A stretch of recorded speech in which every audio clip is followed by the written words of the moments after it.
उल्वेतील Saint Wilfred स्कूलमधून एक धक्कादायक प्रकार समोर आलाय।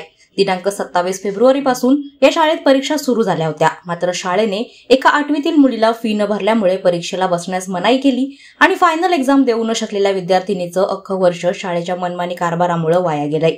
या घटनेबाबत सर्वत्र संताप व्यक्त होतोय। या मुलीला शाळेकडून अत्यंत अपमानास्पद वागणूक देण्यात आली।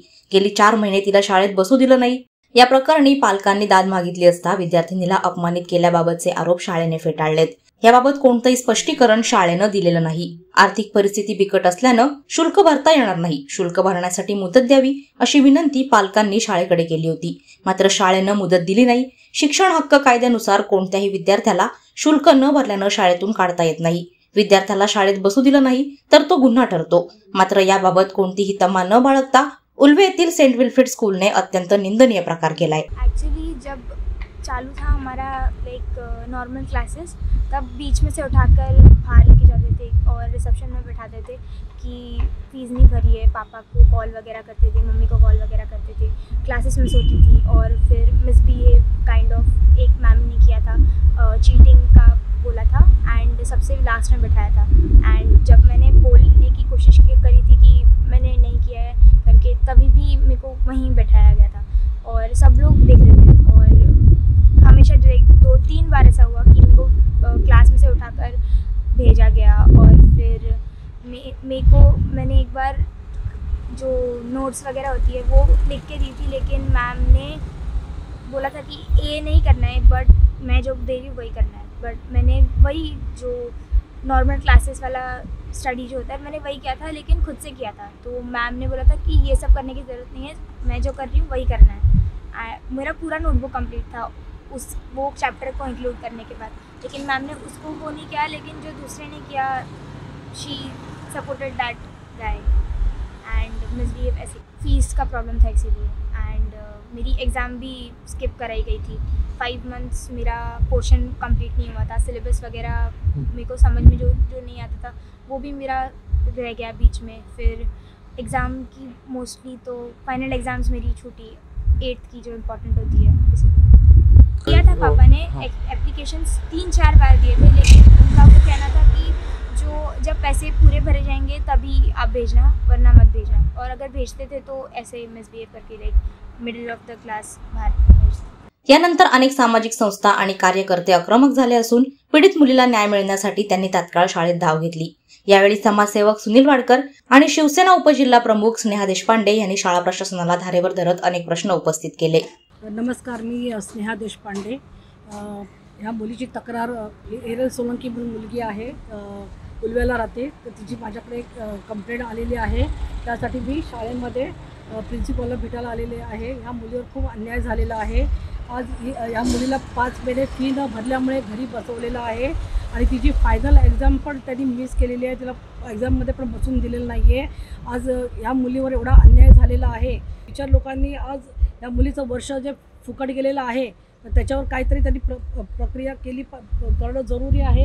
आज या मुलीचे वडील आहेत, हे काही कारणास्तव आज परिस्थिती त्यांच्यावर एवढी हे झालेली आहे। ते झाडू कामाला आहेत, त्यांना एवढा पगार पण नाही आहे आणि त्यांच्या घरात खूप फायनान्शियल प्रॉब्लेम आले, त्यामुळे ते मुलीचे वर्षभर फी भरू शकले नाही 70,000 रुपये। त्याच्यामुळे आज त्या मुलीला फी न भरल्यामुळे तिचं आज वर्ष फुकट घालवलं आहे या प्रिन्सिपॉलनी। त्या खूप तिला टॉर्चर केलं गेलेलं आहे शाळेमध्ये आणि फी न भरल्यामुळे तिची आज 26 फेब्रुवारीला एक्झाम होती। त्या एक्झाममध्ये तिला बसूनही दिलेलं नाही आहे। तर आज ह्या मुलीवर अन्याय झालेला आहे। आज ही जर मुलगी शिकली नाही, आज मुलगी ती डिप्रेशनमध्ये गेली आणि उद्या जर तिने काही जीवाचं बरं वाईट केलं तर ह्याला जबाबदार कोण आहे? शाळा जबाबदार आहे, प्रिन्सिपल जबाबदार आहे, की तिचे आई वडील जबाबदार आहे? की ज्यांनी फी न भरू शकल्यामुळे आज मुलीचं नुकसान झालं।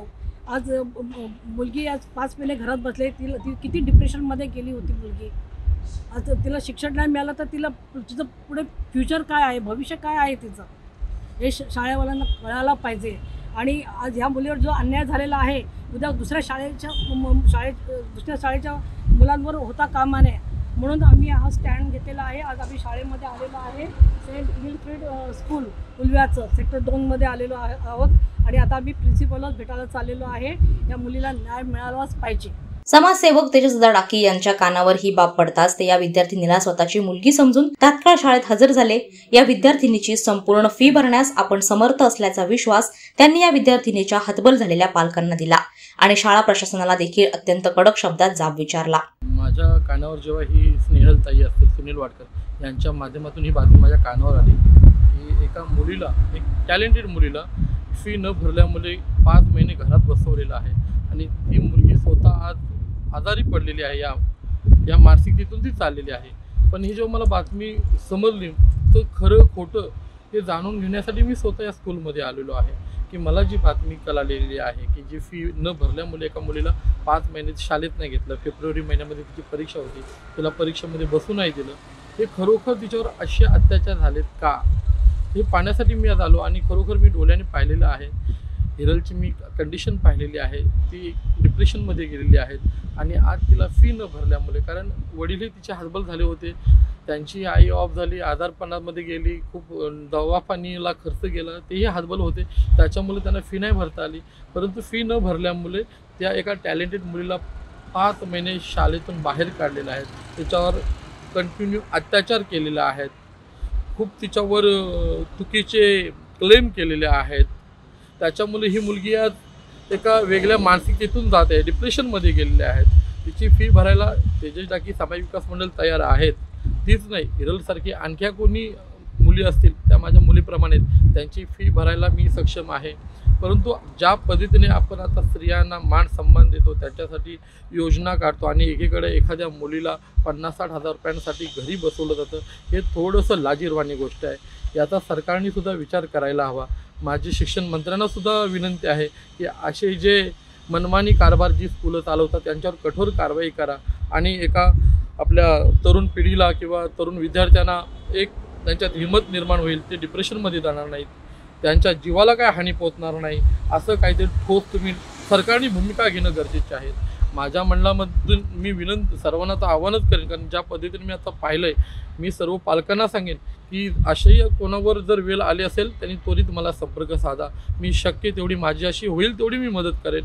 परंतु माझी या सरकारला सुद्धा विनंती आहे, मी हात जोडून विनंती करतो की ज्या पद्धतीने या लहान लेकरांवर जे अत्याचार ही शालेय व्यवस्था करते त्यांना कुठंतरी आता आवडणं खूप गरजेचं आहे. वादळवारा लाईव्हसाठी न्यूज ब्युरो, पनवेल. नवी मुंबई व रायगड जिल्ह्यातील ताज्या बातम्या आणि घडामोडींसाठी सबस्क्राईब करा वादळवारा लाईव्ह चॅनल आणि दाबा बेल आयकॉन.